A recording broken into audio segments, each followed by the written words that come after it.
Doctor صاحب آپ کی جانب میں آنا چاہوں گی، یہ آئی ایم ایف کا جو جوہری میزائل کو ترک کرنے کا یہ کیا کوئی مطالبہ کیا ہے جس کا اسحاق ڈار صاحب ذکر کر رہے ہیں؟ اور کیا آپ کو لگتا ہے کہ قومی اثاثوں سے پر اس طرح سے اس قسم کے مطالبات کرنا ایک مالیاتی ادارے کی جانب سے؟ میڈم ماریا، بات یہ ہے کہ آپ یہ سمجھ لیں کہ اسحاق ڈار صاحب کے پاس اس وقت نیگوشیشن کرنے کے لیے کچھ بھی نہیں ہے۔ سب سے پہلے میں ہمیشہ کہتا تھا، چاہے وہ نون لیگ ہو، پی ٹی آئی ہو، پیپلز پارٹی ہو، یہ سب سے پہلے تو اپنے لوگوں کو ٹریننگ کے لیے بھیجیں، اور وہ ٹریننگ ضروری یہ ہے کہ نیگوشیشن پہ بھیج دیں۔ ہارورڈ میں 2 دن کی کانفرنس ہوتی ہے، وہ ادھر بھیج دیں، کوئی ان کو تعلیم تربیت تو کریں ساری ٹیم کی۔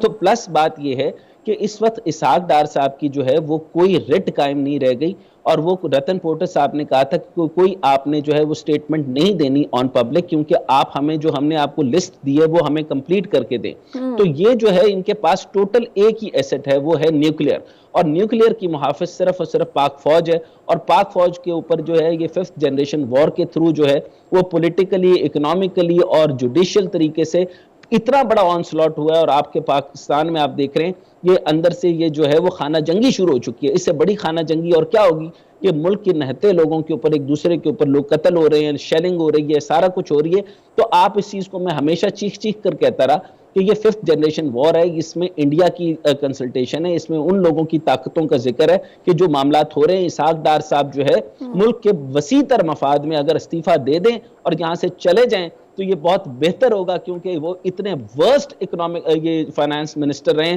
اس سے پہلے 30 ارب روپے جس طریقے سے وہ خزانے سے نکال کے ادھر لے آیا کرتے تھے، تو آئی ایم ایف نے اسٹیٹ بینک کو جو ہے وہ انڈیویجول اینٹی کر دی ہے۔ چنانچہ معیشت کی اتنی بری حالت کی وجہ سے اب یہ ضد پر صرف اس لیے قائم ہے کیونکہ انہوں نے نیب کے کیسز کلیئر کرانے ہیں۔ خاقان عباسی صاحب ان سے کوئی وجہ سے ناراض نہیں ہے، ان کے ایل این جی کا کیس جو مفتہ بھی جس کے اندر تھا اس کا کیس اب تک کلیئر نہیں ہوا، اس وجہ سے وہ نون لیگ سے ناراض ہے، ادروائز ان کی یہ سارے کی سارے تانے بانے سیم ہیں۔ اسی طریقے سے انہوں نے ایک نیا فرنٹ بنا دیا، ان کے اندر جو مفتہ ہو گئے، خاقان ہو گیا، اور اس کے اندر جو ان کے پہلے پرنسپل سیکرٹری صاحب تھے وہ الگ، وہ اکٹھے ہو گئے۔ تو یہ سارے مل کر عوام کو دوبارہ سے ایک چورن بیچنا چاہتے ہیں کہ 1% اشرافیہ کا ملک ہے۔ ملک یقیناً 1% اشرافیہ کا ہے۔ پاکستانیوں کو کوئی سیکیورٹی نہیں ہے، پاکستان کو فوڈ سیکیورٹی نہیں ہے، پاکستان کے کوئی معاملات نہیں ہیں، اور آپ کا پاسپورٹ جو ہے وہ پوری دنیا کے اندر خوار ہو رہا ہے۔ اور ان لوگوں کو صرف اور صرف سیاست کی پڑی ہے۔ یہ لوگ کوئی ٹیکنوکریٹک سسٹم نہیں چاہتے، یہ کاٹن بیلز نہیں چاہتے، یہ شوگر کی جو ہے وہ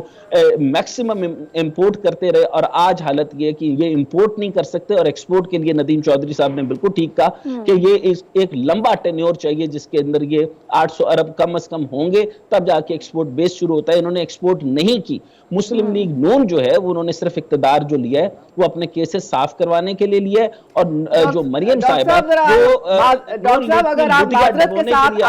آپ کا تو وہ بیانیہ جو اس وقت عمران خان کا بیانیہ ہے یہ تھوڑی سی زیادتی ہے، تھوڑی سی زیادتی ہے۔ آپ مجھے یہ بتائیں کہ ڈار صاحب نے